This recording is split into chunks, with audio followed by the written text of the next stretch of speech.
I've been in dogs since 1991. We breed dogs that we want to train. I was out here in western Nebraska riding Harleys and training dogs. I don't sugarcoat anything, and if you don't like it, tough.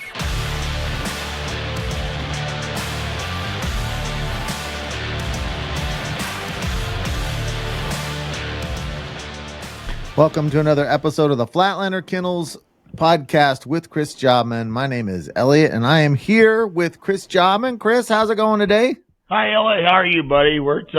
It's full steam ahead here. It's August and hot, and people are tired, and it's test season still going, and we got the Grand coming up, the Master National coming up, and we need a weather break. It's literally been 95 to 100 every day for weeks. So we're getting weather break starting, I think, Saturday or Sunday. Are you getting that too? Yeah, we're getting the same thing. Thank God, because we're still training every day. Everybody's getting it done, but our setups aren't as big and kind of like they're smaller setups. They're quicker setups to get in and out. And the thing about it is everybody's like, just do water. Well, that's great, but we have people in the field throwing birds too at 100-degree heat. Mm-hmm. So you got to be careful of that. So we're just trying to get in and get out, but we're getting a weather break coming, so our setups will get bigger and harder. So that'll be good. You know the best thing about this cold front? You know what the best thing is about it? Oh God, don't say it. I know what's Teal coming. On the move. Teal birds. Oh man. But anyway. This heat, man, I have no tolerance for heat this time of year. It's hot. It's dangerous on the dogs. It's just hot and miserable, and all of our workers and trainers and bird people, everybody's tired. I'm exhausted. I'm still gimping around on my knee. It's getting better every day. I still got to watch it, but it's been a month and a half, and about a month, 5 weeks or whatever it's been, and it still hurts. But are you still on the sidelines, or can you actually work? No, I'm out in the field. I'm out in the field every day now. I just got a knee brace on and just grinding it out. It'll be fine. So what is your hunt test schedule looking like, and how will the knee injury affect any of it, if all? It doesn't affect it at all. I won't run my next hunt test until September. We're having that big double master test here, that pre-master national double master, with pheasant flyers and duck flyers, and kind of a big deal. It'll be fun. It's in the middle of September. It's on Entry Express right now. I got Tanner going to HRC test this coming weekend, and he's got 3 or 4 HRC tests coming up in September and early October. But we got some dogs that we're probably going to run in the Grand that don't have their HRCHs yet, because we ran out of tests this summer. We got their master titles, they're all running the Master National, but they don't have their HRCHs yet. And we got a couple dogs in particular, Dutch and Echo, need to get their HRCHs, which Echo has it. Never mind. Dutch is the main one. He's a flash son. He's a really nice dog, but we'll get his HRCH. We'll run him in the Grand. But the Master National qualification's over. We qualified 31 dogs this year to go to Giddings, Texas for the Master National. Nice. So hopefully they all run. They're all entered, but we'll see. And I don't know if that's the most of any one person in the country or not, but it's got to be pretty close. I know, there's other kennels out there that split up the duties amongst their head assistant and their head trainer, but I'm not sure anybody's running 31, but that's what I'm going to run personally. So we'll see how that all shakes out and see if everybody goes but they're all entered. So it was a long. Your knee ready by that time. 31 dogs. That's we'll be ready. Grueling. We'll be ready. Captain America, Dave Marsteller is going with me, along with my wife Eileen. But Dave Marsteller is going with me to help me out down to Master National, so that'll help a lot. So, and I got Isaac going with me to the Grand. And the Grand entries closed August 27th, and I don't know how many we're going to take to that. I think we'll be 20. The Grand is August 27th. It closes. The entries close August 27th. Oh, okay. Well, it starts October 18th, so it closes. And the Master National's already closed, and that thing doesn't start till the end of October. So it's just kind of we're going to see which dogs are going to be ready and figure it out. But I'm sure we'll have 20 plus. At the Grand, and I'm not sure how many are going for titles, but quite a few. Is that kind of a nice break in September where there's no hunt tests and it's just not worrying about tests and just train? Yeah. I'm tired of. I'll be honest. I'm tired of running so many tests. I just want to train.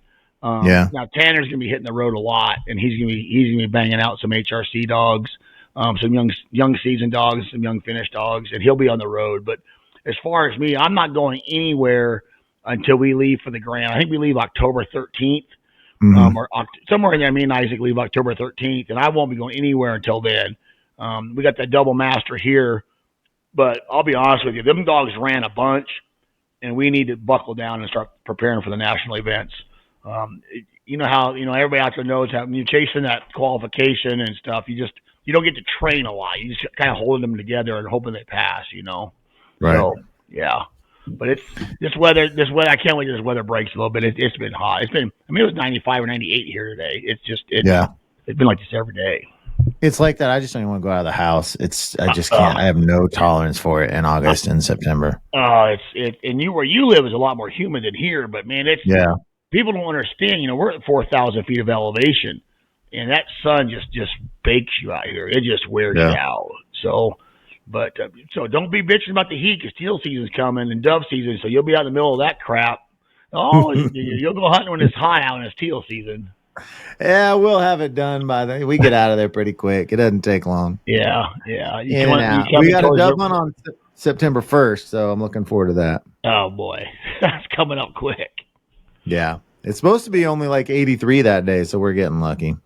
Oh, that ain't too bad. And we always evening hunt around water. We pond dove hunt. My uncle's got some great spots. It's fun. Yeah. That's kind of how I haven't dove hunted in a long time, but I may do that this year. I got my buddy Byron's in town, and he's gonna want to go dove hunting. And I might go teal hunting. I might do it. Oh, I wish you would. That would be awesome. We'll see. Where do you go when you guys dove hunt out there? Like we've always just done farm ponds with mud, like in cattle ponds because you got the mud around it. And where do you guys dove hunt when you do that? Same sort of thing. We have lots of tree rows out here. They come into those dead trees on the tree rows. They like that. They before they go feed, or we got tons of water and Byron is funny. He's out scouting his property right now as we speak. I called him a little bit ago. And Byron owns Maverick and Charlie, to some of the badasses we got in the kennel. But he's like, I go, what are you doing? He's like, I'm sitting under a pine tree looking for doves. I'm like, he's a psycho. He goes, we could have shot 2 livets. He's scouting for doves right now in his place. So doves are delicious. You gotta do it. They are. I do like them. And I'll probably take the wife out. I'll probably take Eileen out and try to see how many shells we can waste and bang away at them. We might go 1 or 2 times. We'll see. Our dove season only lasts about 2 days. I mean, for some reason, every year you get a cold front with rain to come through and they're gone.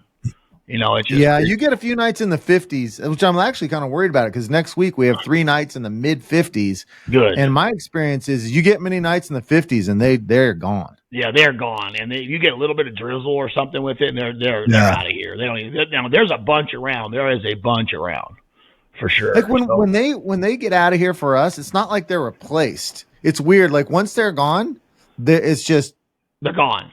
Right. They're just. I don't know what their migration patterns are and how far they move because I know that like there's tons of them up in North and South Dakota right now. So I don't understand when they migrate. They must migrate a long ways. They just must go. They just must go south of where they're done. Now every once in a while we'll get a little bit of migration come through, but I'll be honest with you, I don't pay attention to it. I really don't. So yeah, I don't do that much of it either. There's a lot of years I don't even go, depending on where it sets, because our best dove spots are middle of Kansas, where I grew up, which is like 3 hours away. So I've got to make 3-hour drive just to get to it on that first. I'm driving there leaving at noon or leaving at 2, getting there at 5, hunting, driving back. It's like 6 hours of driving for a dove hunt is a bit much. That's a bit much. I mean, we literally can be in the ranger and go to a little spot right here at the kennel and have a great time.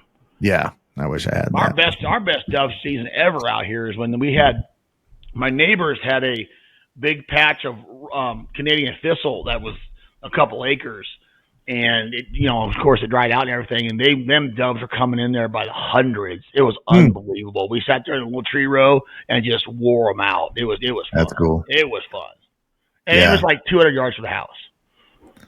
Yeah, that's a So, good time. Our, yeah. our dove pond is right by a sunflower field, and sometimes you'll get flocks of 15 to 20. It'll feel like Yeah. a duck hunt Yeah, almost, that's fun. where they'll I come shot him right with into the water. 410s. Last time I went dove hunting, I shot a limo with a 410, and that's pretty sporty. That's pretty sporty. I ain't ever touching that 410 ever again. You have to shoot it this year. That's just how there is to it. It mistreated me. It didn't like me. Well, today we got a Q&A, and I really appreciate the listeners because we didn't have a very long list left, and I posted on it this morning, and it was just like, man, the questions just came pouring in, and they're fantastic questions. So if you're listening and you're not part of the Facebook group, make sure to get over there to Facebook, Flatlander Kennels Podcast with Chris Jobman. We've got the closed group, and then we've got the page. So you can follow both of those and see what's going on, get involved in the conversation, and a lot of people posting over there. And podcasts are word of mouth. So if you know dog guys, or we're going to be doing a lot more podcasts during the hunting season this year. We normally take breaks, but we're going to keep it going this year, I think. So we're going to be talking more hunting. Tell all your friends about this podcast. We'd appreciate it because it's a word of mouth kind of thing. It's not an algorithm based thing like YouTube. So tell all your friends about our podcast. And if anybody wants to hear a guest on here, go ahead and throw that on the page, and maybe we'll get that guest on here. That's do something like that. But I know Eric T's on, my buddy. He had a big old long question on here, which is a great question, but that might be an entire podcast in itself. You want to save that one? Yeah, we might want to save that one because that's a let's get through all the other ones, and if we can come back to that. But that's a pretty big one, and it's a good. There's a lot of questions on there, and it's a good one. All right, why don't you go ahead and tell everyone about Big Cottonwood again, and then we'll hit those questions. Our partner, Big Cottonwood Retrievers, Grant and Sherry Hatch, though they're a partner of ours, and they're very well. They do a great job breeding dogs. They're a breeder. They're about 45 minutes east of us. Big Cottonwood Retrievers. They use our stud dogs a lot. I know they got a breeding plan with Red coming up again, which is Georgie's brother. The grand champion master hunter with master national plate. Super nice dog. But he's here all the time at the kennel. A good friend of ours, does a good job breeding. Very nice people, very trustworthy people. So if anybody's looking for a puppy out there, or they just want to talk dogs, Grant loves to talk dogs. He likes to talk dogs way more than I like to talk dogs. So if you want to talk dogs, you want a puppy, anything like that, give Big Cottonwood Retrievers a shout out. And he's coming on the podcast pretty soon here. So I guess actually, by the time this airs, we're recording this before he's on. By the time this airs, he'll already be on there. You're right. He'll already be out. So if you guys haven't listened to the last one where we interviewed Grant, make sure to go back and do that. Yeah. And if you want to contact Big Cottonwood, in the description of this episode will be the website, phone number, all that contact information. It's Grant Hatch. Looking for a well-bred puppy. Like I said, he uses a lot of the FLK stud dogs. Give Grant Hatch and Sherry Hatch a contact there at the Big Cottonwood Retrievers. I think about 3 years. I'm going to be looking for one. I'm thinking about 3 years probably. When Georgie's like 9, I think is when I'm. Why would you wait till she's 9? Oh, I don't want to get into it with you. So how long did it take Georgie to get to a really good level of hunting? 2 years? She was not fully competent.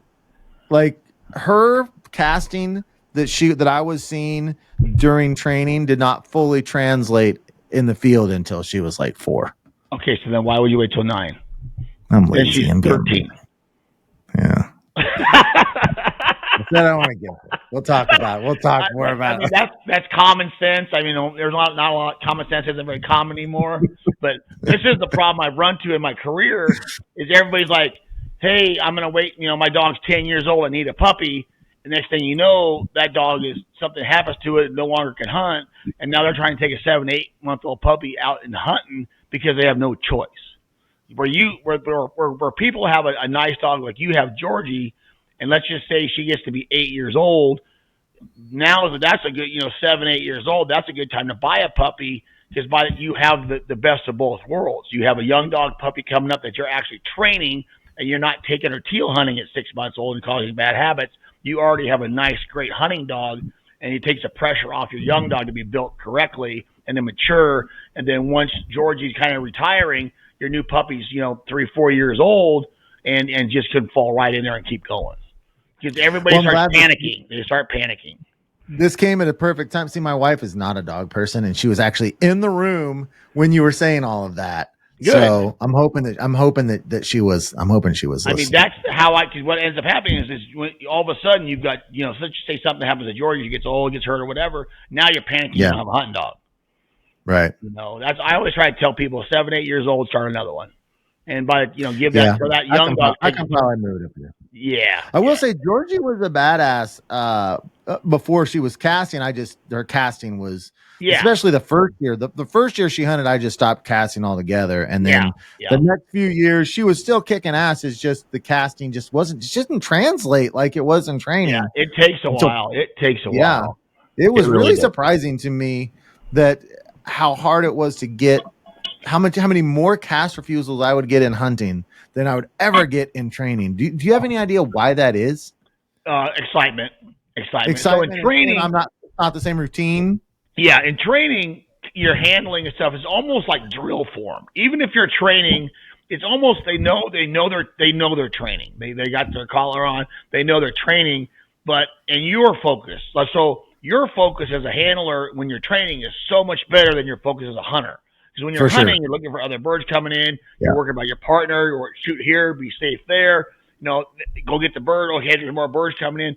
So it doesn't translate. It just takes experience, and it translates a lot faster if the handler like you would treat it more as a training session than a hunting day. Yeah, and that helps. And it's just experience. It's just experience is all it is. So. Yeah. All right, well let's jump into these questions here. I slid this one to the top because this is my personal training partner, Cole Cybermorgan. How would you correct or teach on a re-entry cheaty mark?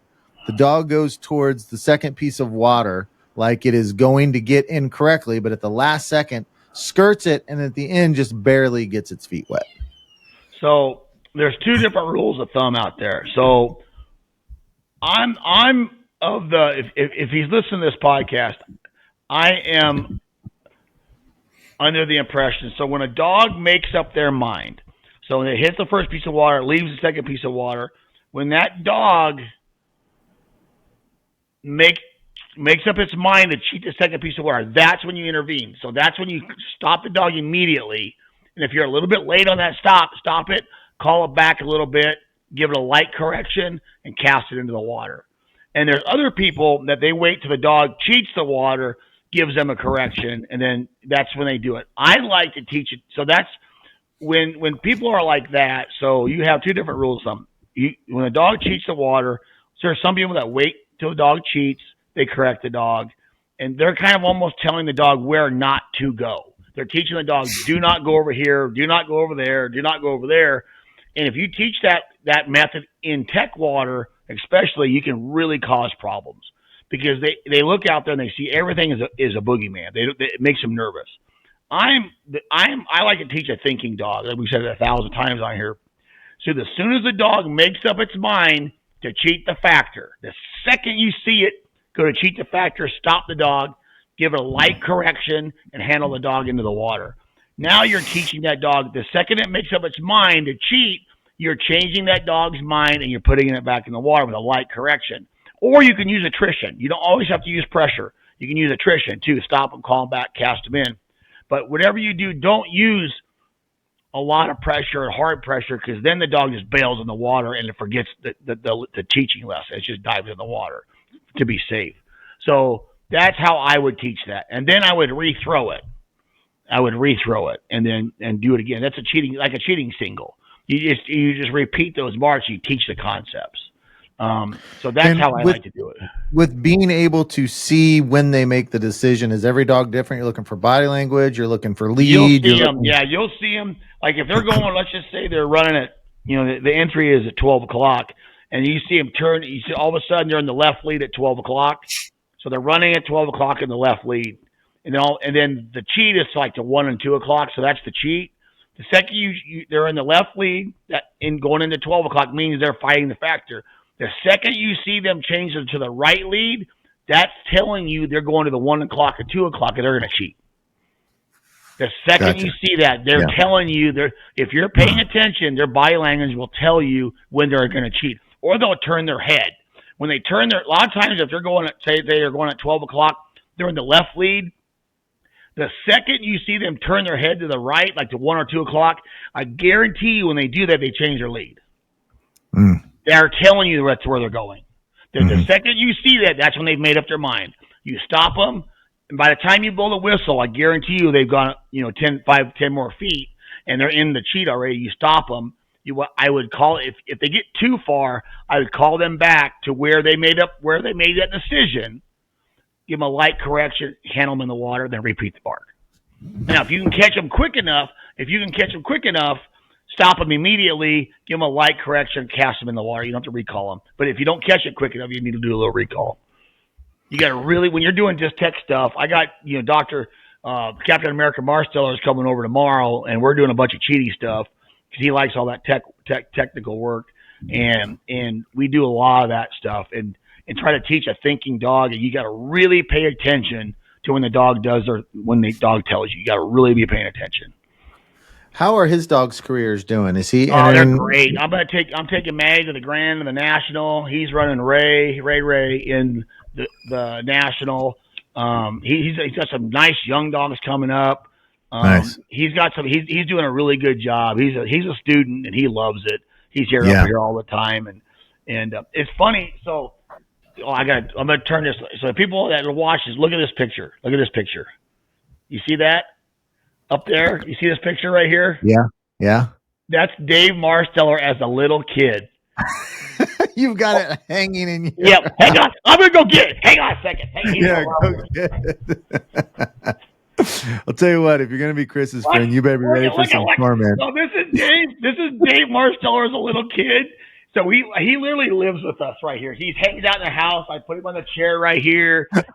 He's like he's all over the place. Hold on, put that up, and just hold it for a second. It kind of that's him as a little kid. So he joins you for dinner sometimes at the dog chair. It's hanging in our kitchen or dining room every day. So when he comes to join us for dinner, they're like, "Will you please take that down?" It's hilarious. It is. Where did you get that from? Where'd you get it? We were out to eat at a hunt test, and he opened up his phone. He's like, "I got a picture of me as a little kid." When he said that, I grabbed my phone. And the second he opened it up, I took a picture with my phone. He's like, "God dang it!" And now I have it. And we blew it up. And you just go like this. Oh my gosh! I love it. It's hilarious. But right. I love Dave. But he literally, we have a big China deal here, liquor cabinet, and we hang his pictures there every day. And then if we eat dinner and he's here, we put it on like the centerpiece of the dinner table. Oh my gosh, that is too good. All right, let's move on to the next one. This is Drake Harbinson. Any tips for an overexcited dog? He will head bob and do this thing with his mouth. So I actually saw a video of this. He kind of chomps. It's not a chomp. It's like a nervous kind of smacking his lips really loudly. And most of the time it's not bad enough to affect his marking much, but then there's times where it's so bad that it affects his marking. I've done a lot of denials, and he will do pretty good with that. I'll even make him sit and watch while we work with other dogs. If he's doing it badly enough, he will eventually settle down. I'm not sure if I should just keep doing those things or what. Have you ever seen this before? It's a 2-year-old dog, and he's been through startup. It's like a nervous lip smacking, and it's really loud, and his head bobs really? When he does. Yeah, it's really interesting. I've never seen that. Does he do it when the marks are coming out or before the marks are coming out? Yeah, before and during. Really? And sometimes it doesn't affect him, and sometimes I talked to this guy. I don't know if it's on Facebook, Drake, but I saw a video of it. He was showing it to me. It's really interesting. Huh? That's I've never seen it. It's like he's just smacking, like he just has all that nervous energy. Huh? I would maybe just do like a firm sit with a collar correction, like sit, which is an indirect pressure on the sit. So you're using indirect pressure for a sit to stop his behavior that he's doing with his mouth, and Just to maybe he'll tweak his focus on brain. the obedience of sit and not worry about his mouth.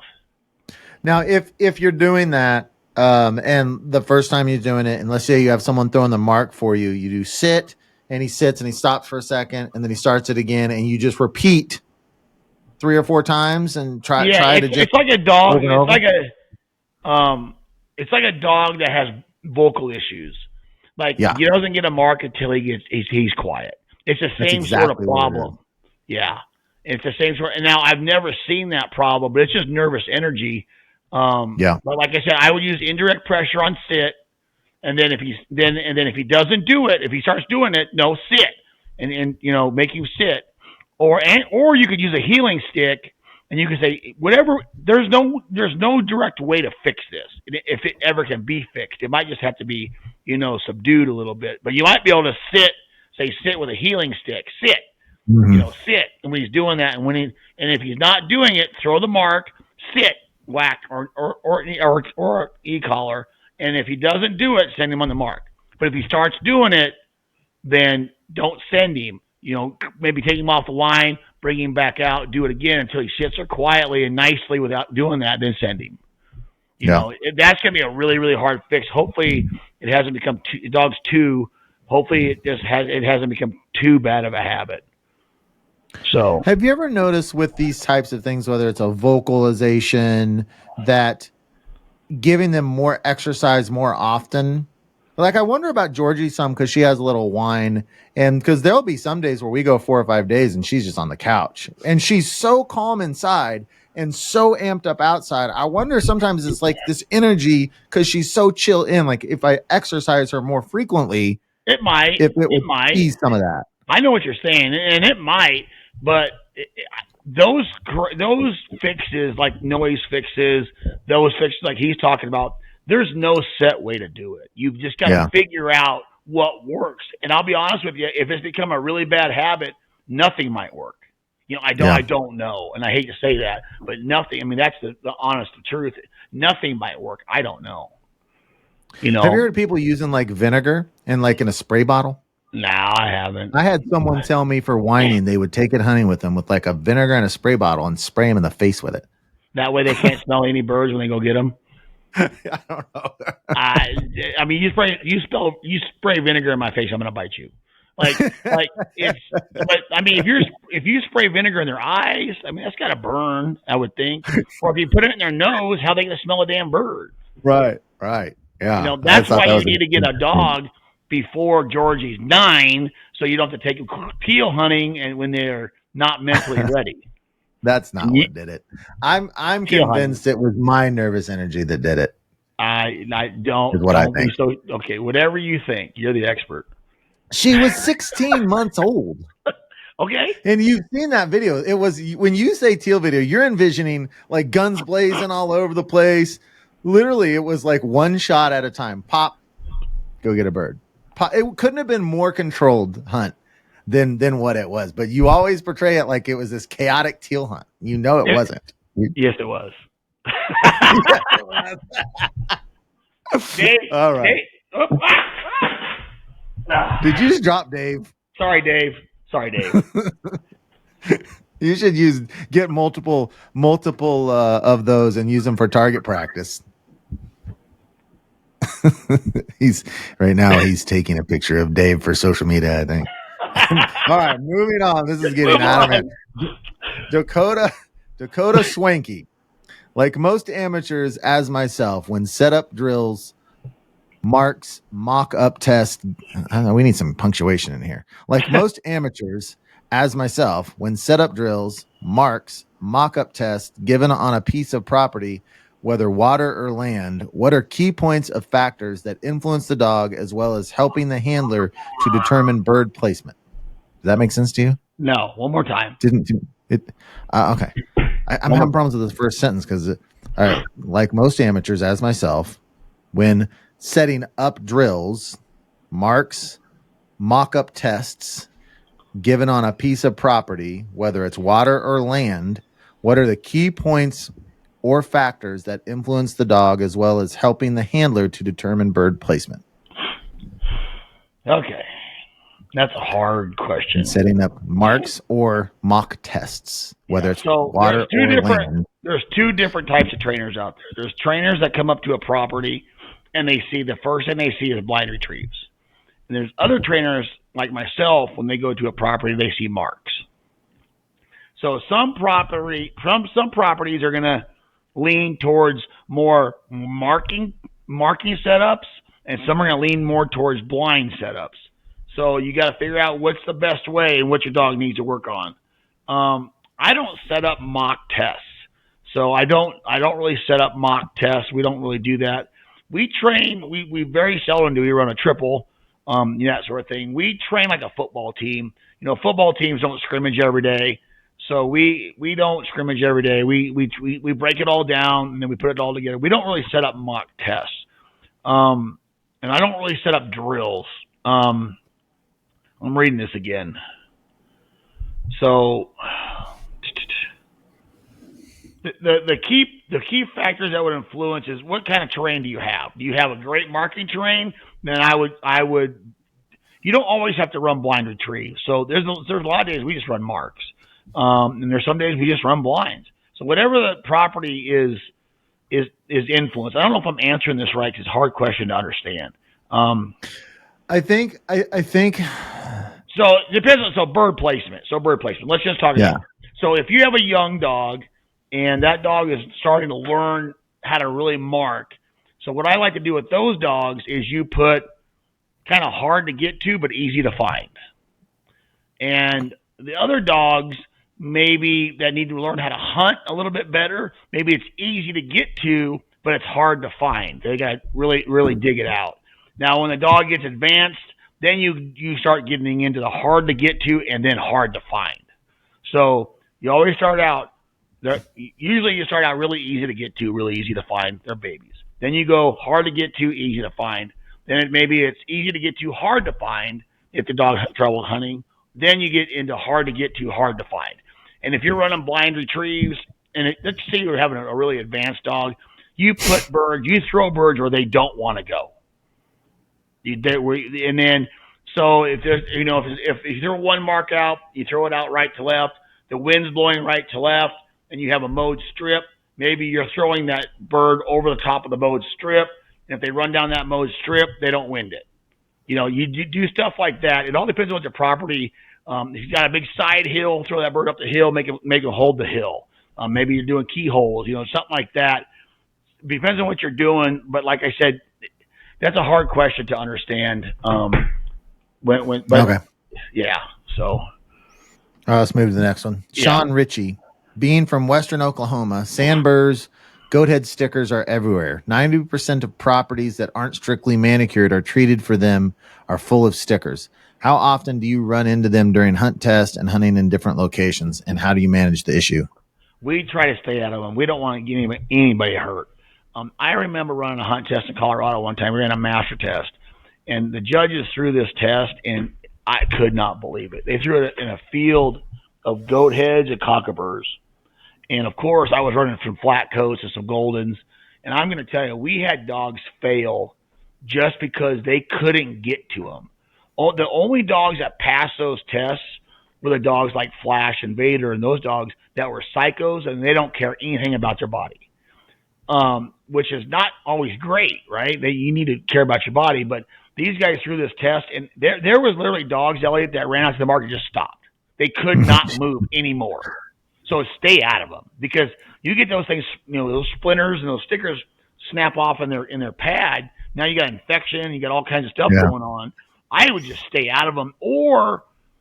And now it's funny to watch how it happens, but back in the day when I used to run my springers, and then we ran into this problem quite a bit, and we would go to New Mexico, chase quail, and they're, cactuses. We would teach them how to run with booties on their feet. And that will help that. But I'm going to tell you, it's going to take you a little while for that dog to get used to those booties. They hate them. I mean, they're walking all. I mean, it's hilarious to watch. But that's the only way if you're going to – hopefully they don't set up any tests in them because that's a terrible design test. And that's not good. But if you're hunting, I would try boots. I would try boots or stay out of it, one of the two. Yeah. So we're going to do a little bit of sharptail hunting up in the sandhills this year, and I know there are some of those small cactuses up there. Are you that small cactuses? Is that something to be concerned about, or dogs do okay? I would take some forceps or some needle nose pliers with you just in case, but I wouldn't worry about the boots. If she hits them, just you'll need to have needle nose or something with you because I'm going to tell you, I've done it a ton of times, and you go reaching with your hand. Every single time you do that, you got to pull them out. Your dog jerks, and you're going to have that cactus in your hand. Okay. So you need something to take those out. Gloves and pliers. Yeah. My dad's dog ran into a porcupine up there in the sandhills and got quilled. Yeah, they had pliers there. They were yanking those out. Man, one of those quills worked clear into her coat. A year later, popped out somewhere. That's crazy. Those porcupines are no joke. They're no joke. Mm-hmm. I mean, they're not. You have porcupines around where you live? Yeah, we do. You don't ever see them. They're up in the hills and the trees, but you don't ever see them. But they're around for sure. Up in the pine trees. Up in the pine. But I'm going to tell you, porcupines aren't scared of anything. They don't. They have no reason to be scared because there's nothing going to touch those things. Yeah. All right, Dan Flynn, what concepts are focused on when transitioning from weekend finished and master tests to national tests? Are you training any differently? We're training a little bit differently. We're starting to amp up our control. In the summertime, we slack off a little bit on heeling to the line during training and that sort of thing because we're just we're laughing and goofing around and training dogs. But now we got the national and the grand coming up. So we're starting to really crack down and walk the line, sit at the line, come in to heel really nice, leave the line, walk to the honor, sit on the honor. I mean, all the control stuff, we're starting to really crack down on that. And we're slowly doing it. We're not just hammering on them. We're just slowly building that up. And we're starting to run a lot more technical type stuff like real cheaty singles, real tight, singles off of multiple guns. If you're getting ready to run the grand, you want to hide your guns, do a lot of swinging, turning on the chair, getting them to look, down the gun barrel. Like I started sitting on a bucket or a chair yesterday, and what we do is I use a wooden gun, and we've talked about this before, but I use a wooden gun and I don't even shoot. I point the gun out there, then I have the gunner stand out and they shoot their boom gun and they throw the bird. And all I do is hold that wooden gun on that spot, and I want them to look down that gun. Now, when we do this, we're running on singles off of multiple guns. There's a bunch of them out there, and I'm using dummy guys too, like my mannequin guys I put out in holding blinds, so it looks like there's a bunch of people out there. Now I'm teaching them guys to look past the short gun, look down my wooden gun barrel, find the bird, and boom, they'll shoot. And then as they're looking down the gun barrel, they hear that shot, so it really focuses them looking down the barrel. We do that, and we try to break some tendencies in our training. So we're all creatures of habit, and I really this year I've really tried to hey, I'm not going to throw this mark this way. I'm like, nope, I'm not going to do that. I'm going to actually throw it the other way, which I think is stupid, but somebody's going to throw it that way to test, and I've got to break my norms. I'm trying to break my norm and break my tendencies a little bit and do some different things that we may see at a test that I don't think are very smart things to train on, but you're going to see those at a test because a national event a lot of times struggles for getting all the dogs ran, in a proper time frame.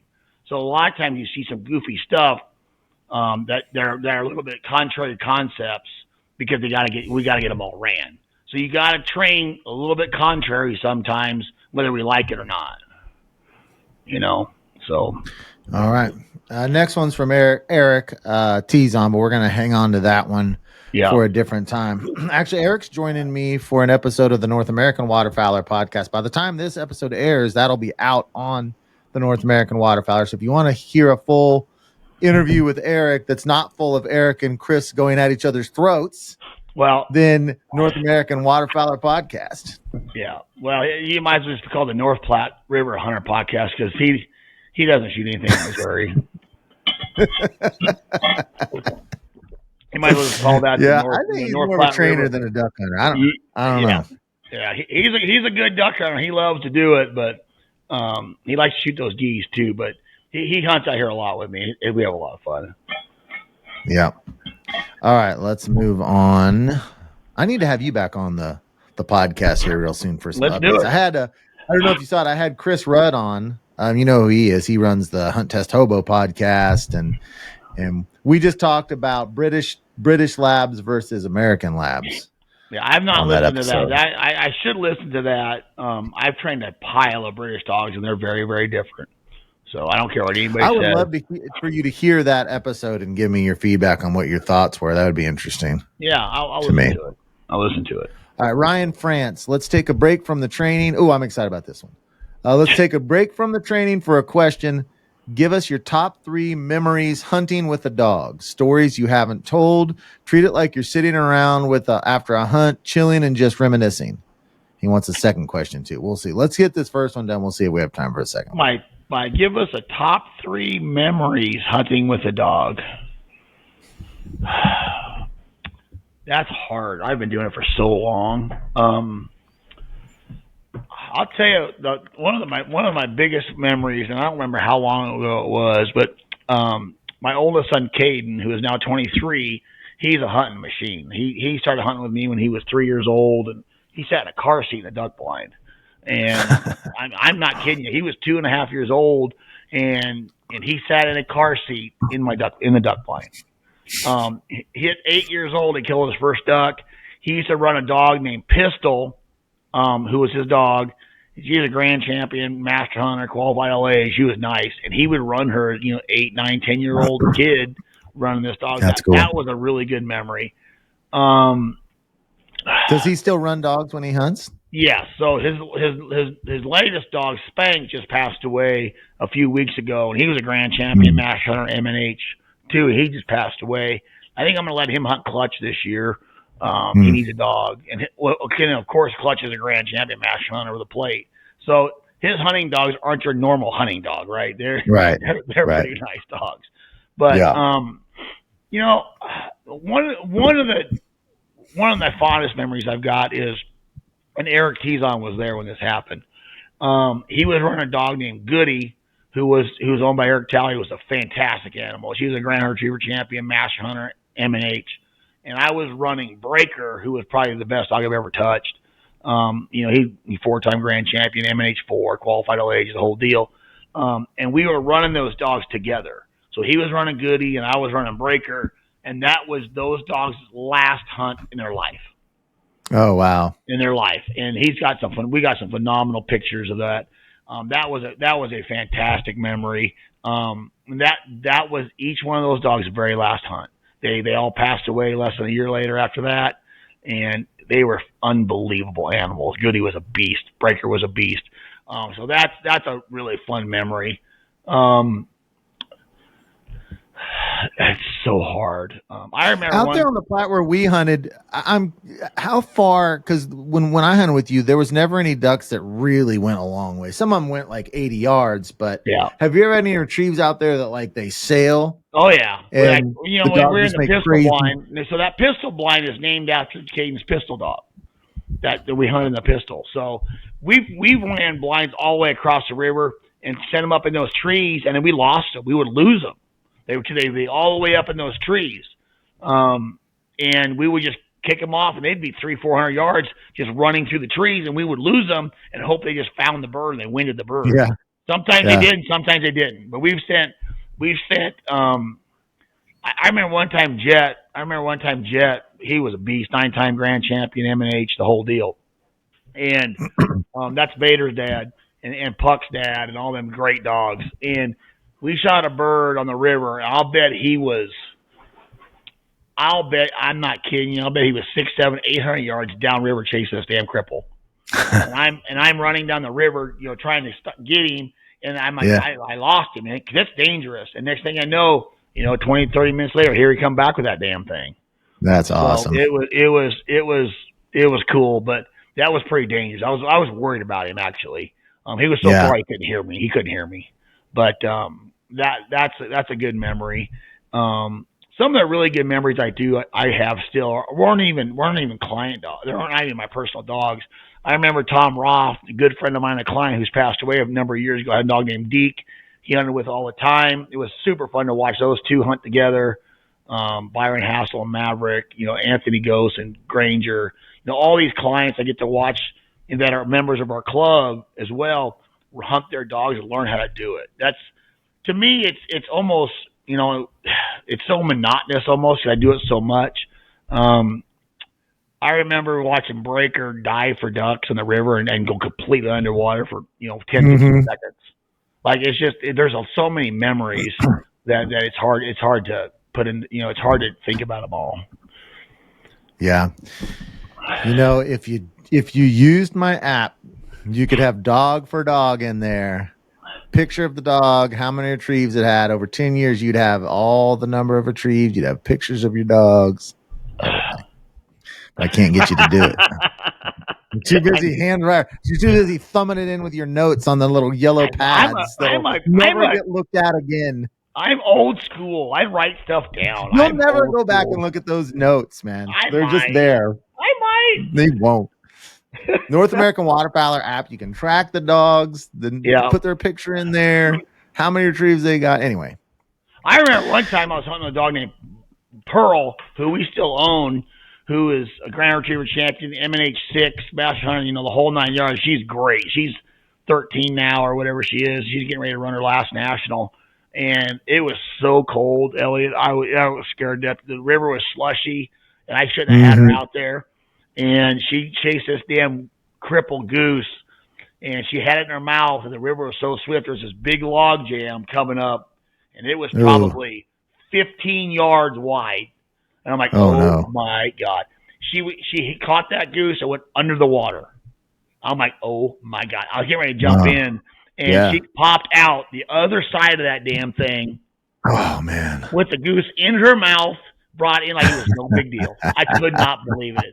And that's not a great memory, but that just shows you these dogs is that their desire to do this stuff is incredible.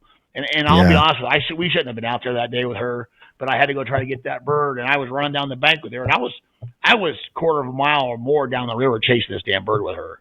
And she went under that log jam, and I tried to call her off of it, and she couldn't stop. The river was too swift and full of slush. And it was a scary deal. Running water and log jams is terrifying. Oh, it is unbelievable.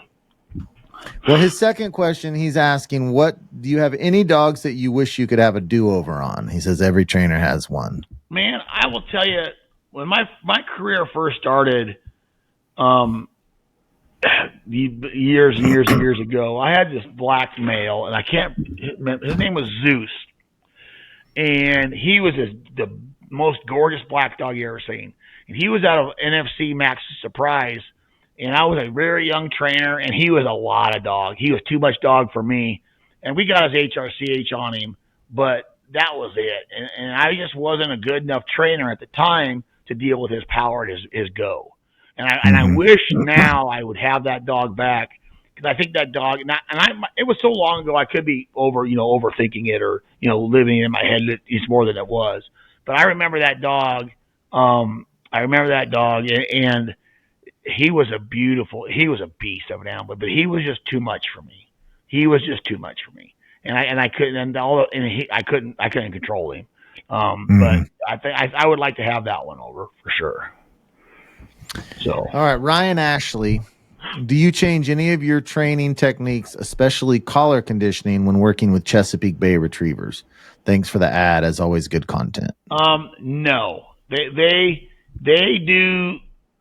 So Tiffany trains with us. Tiffany McGinn trains with us every week. She's got a whole trailer full of Chesapeakes. She likes to beat her head against the wall, but and we love her to death. She's got nice dogs, but Chesapeakes are really, really hard dogs to train. And I don't care what anybody says. I've trained 100 of them or more, but it's the same program.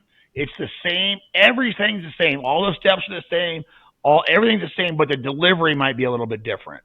And what I mean by that is a lot of times usually when I get people in that have Chesapeakes or Goldens or flat coats or anything like that, I always just tell them, listen, what a Chesapeake takes 6 months to learn, it may only take a lab 4 months.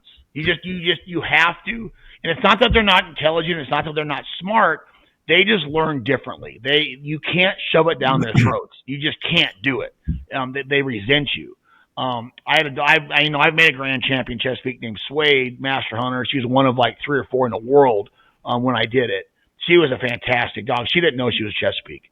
And Pam Spears had a dog named Jet, who was an HRCH Master Hunter male Chesapeake. That if she'd have kept him in training, kept going, we'd have got his grand title. Or his MH, both of them. There's no doubt in my mind that dog was a phenomenal animal, but it didn't know he was a Chesapeake. He trained like a Labrador. We got Chesapeakes in the kennel right now who are on the top 10th percentile of hard dogs to train. They're just hard dogs to train, and they've been here for a while, and the steps are the same. The delivery is different. So just take your time. Collar conditioning in Chesapeake. And everybody says, oh, you got to train Chesapeake with a 2x4. That's wrong. That is 100% wrong. Because Chesapeakes are usually highly intelligent and they're very sensitive. People don't understand it. Physically, they're super, super strong, but mentally, they're like children. They're very, very sensitive especially collar pressure. They're very sensitive when it comes to collar pressure. So if you're moving up the scale on a Labrador, 6, 7, 8s, and 9s on your collar conditioning, a Chesapeake only may go 1, 2s, or 3s, and on the collar, and you just have to accept that, and you have to accept the things that they do. The biggest thing I tell you about Chesapeake is don't put up with their BS, and what I mean by that is they love to parade around with a bird. They go behind you parading around. Don't put up with that crap. Make them come into heel. Make them sit. Make them do their mechanics just right. Because Chesapeakes love to parade, and they're kind of clowns. And if you let them get away with that crap, they will train you. So don't let them get away with that crap. But it's the same steps. Just maybe just takes a little bit longer to give it to give it to them and teach them that. So and they hate drill work. Most of the time they hate drill work, but you have to do it. You have to. It's their job. I don't like to go to work every day. They may not like to go to work every day, but we go to work every day. So just take your time with that Chesapeake and think like a dog. Don't think like a human being. That's the biggest problem is people that think like a human being when they're training these dogs. That's when you get in trouble. So, all right. Do you have the notes in front of you? Yeah. You have the one from Brock Harrison with the picture of the pond on it? Yep. Okay. So Brock Harrison asks, how would you do swim by on a pond like this? And this pond, it kind of looks like like your index finger. Yeah. I mean, that's way better swim pond than what I had. Yeah. But so that it kind of looks like half of your index finger where it's narrow on one side and then kind of more open on the left for those of you listening. I have had an extremely difficult time finding a pond even remotely suitable for swim by / water tea. I'm sure this is a very common problem for a lot of amateurs. I had to settle for the pond pictured below. Any advice would be greatly appreciated. So, and when I do my seminars, I talk about a pond like this too, because that's what most people have. So let's just say I'm looking at it right now, Elliot. Let's say him and the dog are standing on the bottom of the picture. Let's just call that the south end. And the top of the picture is the north end. So this is where you're going to do your water tea. Do it on a calm day. Throw a bumper so you have your back piles across the water, right? So, and then throw a bumper to the left, out in the open water, a white bumper that they can see. So you're going to force them in the water. You're going to do all your pile work right there. Now what you're going to do is on your water tee, you're going to stop them in the middle. You're going to cast them left to that white bumper, okay? And then that's out in the open water. Then you're going to walk around to the end of that pond, and you're going to call them to you. You're going to teach that exit. Does that make sense? Yeah. So then eventually what you're going to end up doing is, going across to the pile and then calling them back to you, stop them, cast them out into the left, out in the open water, stop them and cast them right so they swim by you to get out on the right edge. So you're working on your right cast, your left cast, your right cast. You're working on them going out to the left, stop them, cast them across in front of you and have them exit over there. So that's then to work on your other cast, you walk around the pond. Now you're on the north side and you run them from the north to the south and do the same thing. You see what I'm trying to say? Yep. So that's how you would do that. That's what most people do. I think for an amateur, that's not a bad pond. It's not a bad pond. It's not a bad pond, but you have to have some. You have to think outside the box a little bit, and you're going to have one bumper sitting in the open water and one on the end. That's where you get out, and so your exit would be the right side of that pond. So go get the bumper on the far pile, stop them in the middle on the return, cast them left out into the open water, stop them. Now cast them right across the front of you, and then get out. Then you walk around to the other side and you do the exact opposite from the other side. That's how you would do that. So, well, what do you say we call that one there? We got to prepare. Our old buddy Grant's going to be on, which you guys have probably heard that episode. Yeah. Let's do it. Let's shut this one down, and we'll wait for Mr. Grant Hatch to get on here. So, but thanks to everybody for listening. Elliot, you got anything else? I don't. Just make sure to go over to the podcast, Facebook podcast group, give us a rating, and tell your friends about us. Cool. Thanks for listening, everybody. See everybody at the line. Take that aim.